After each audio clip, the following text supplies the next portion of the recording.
Good afternoon, I'm your mommy Nits. So, bigla akong magluto at nag-isip akong magluto ng yung itlog na nilalaga ko lang siya sa tubig, tapos nilalagyan ko siya ng dahon ng malunggay. So, ito, yung tinanim kong pinaka-stem ng kamote.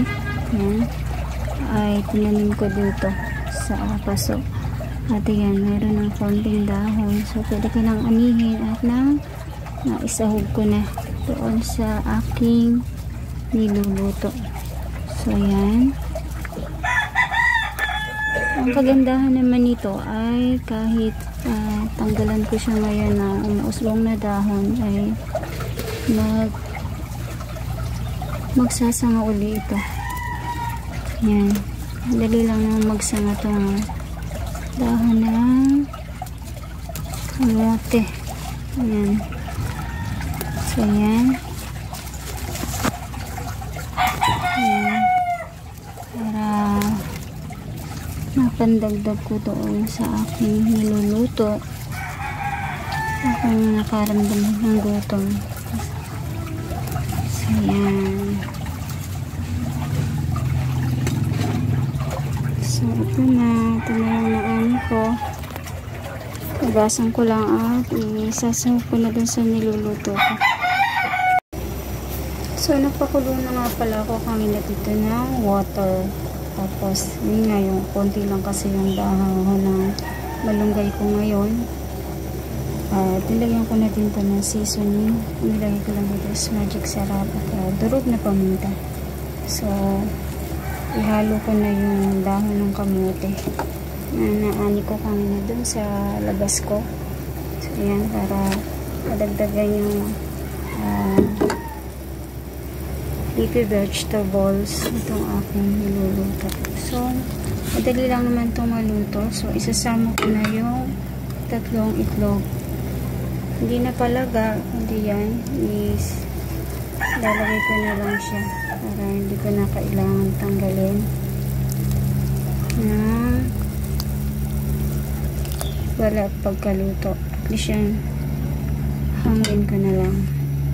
So, yan. Tapos, hayaan ko muna kumulo para hindi madurog yung pinakapula ng itlog. So, yan. So, pwede na siguro sa gilid lang yung halo. Dahan-dahan lang. Para lang huwag na kasi dumikot yung itlog. Doon sa nakailalim. So, yan. So, kahit medyo matabang, okay na yun.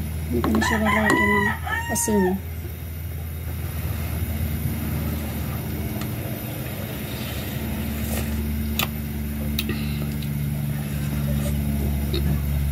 So, yan. Pakuluin ko lang saglit at pwede na kumain sa mga minutes. Ikutan kasi ako lang na medyo yan, na ano yung pinaka egg yolk. Mas gusto ko nga yung ganun. Yan. Kasi para na din siyang soup. Pa-partner ko sa Arabisco plain na madalas kong kinakain. So, yan. So, malapit-lapit pang kumulo. Yan. So, ito nakaluto na ako ng aking simple soup. Yan. Para siyang simple soup with egg and leafy vegetable. So, yan. Pwede nyo pong gayahin kung meron kayong gantong ingredients. At kung nagustuhan po nyo yung aking simple recipe, ay please subscribe on my YouTube channel, Mommy Nits, and please go watch my videos. Please like and share my videos. Thank you for watching, everyone. Bye.